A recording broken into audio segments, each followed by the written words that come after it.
On February 24, 2022, Russian troops entered Ukraine and began what has since been called the largest and most violent military conflict in Europe since World War II.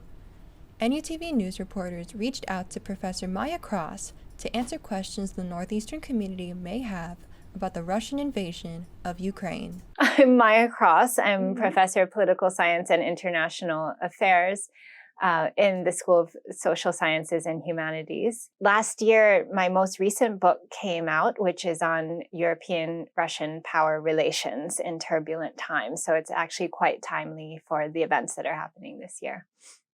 What does the Russian government say its goals and intentions are for invading Ukraine? And why would they choose to invade now?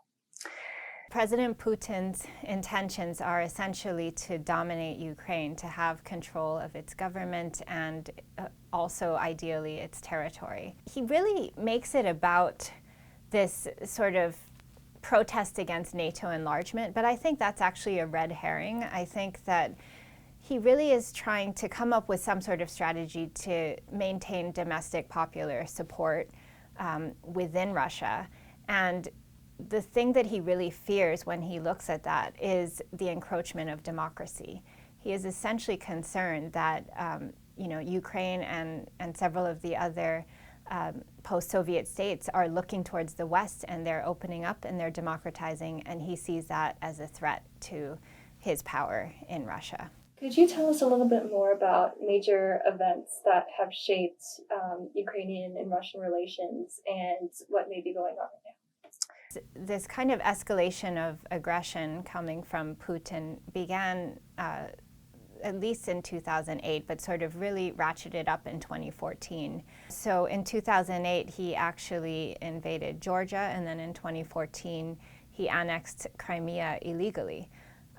So at this point, I think he was trying to use a strategy of a kind of rally around the flag effect in foreign policy terms to really spark more domestic support. I think that it's important to note that, for quite a while during Putin's presidency, he was actually looking towards the West himself. He was cooperating with the EU and NATO, and actually even engaging in joint military exercises and other sort of scenario buildings within NATO itself as a cooperative partner. So this took a turn around the time when he actually was feeling the pressure of kind of slipping popularity within domestic politics in Russia.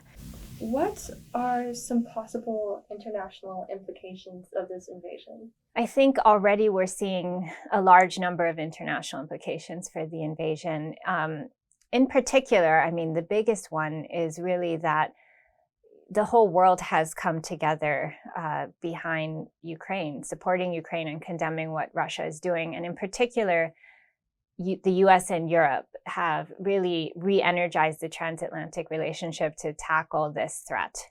The sanctions regime, which really can only be effective if most countries are involved in adhering to the sanctions, is another major part of how the international community is responding. Perhaps the biggest thing, sanctions-wise, is really freezing of the Russian National Bank's assets, because in the lead up to this invasion, Putin knew that eventually he was going to be hit with more severe sanctions. And his strategy to try to prepare for that was to amass, capital within the Russian National Bank.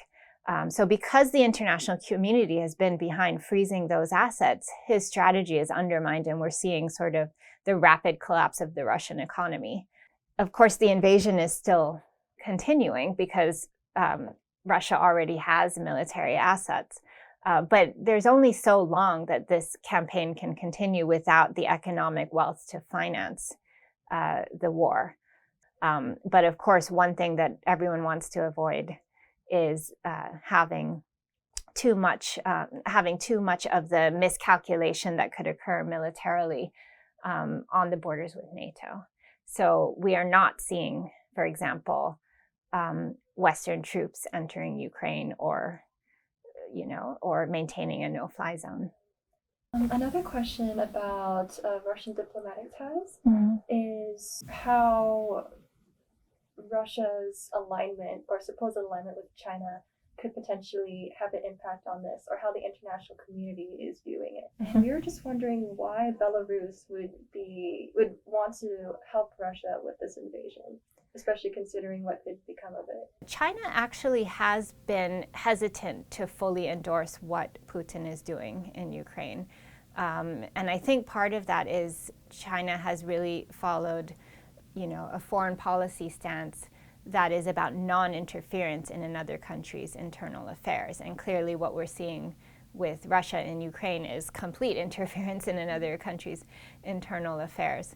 China also benefits much more from a global economy that works and is not destabilized. So I think the international reaction to Russia is a good cautionary tale. It's kind of like a shot across the bow for China. If you do something similar in Taiwan, your economy will also be wrecked in a similar way.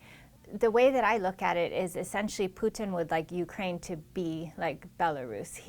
The people of Belarus had actually protested Russian influence in that country.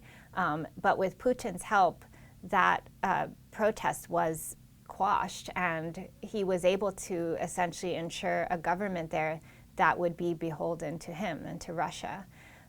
So Belarus has essentially become kind of like a second state to Russia and a staging ground for this invasion. So much so that the international community is now starting to sanction Belarus.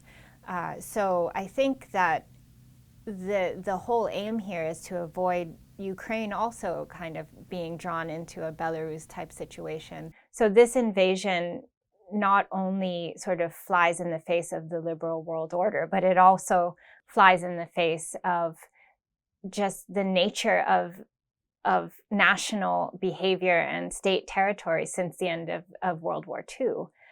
Because there was an agreement among states, and they abided by it more or less, that you don't just take another state's territory by force. In the past, that had occurred. But in the post-World War II era, the plan and the agreement and the norms really spoke to not behaving this way. So, Putin's behavior has taken us back a couple of centuries to a time when the use of force was even glorified. And so where do we go from here? I do think the fact that there's been such a strong international response means that the norm of, territorial integrity still stands, even though Putin has tried to upend it. But how this ends is tricky, because Putin might be able to take over Ukraine, but he's unlikely to be able to hold on to it given the domestic opposition.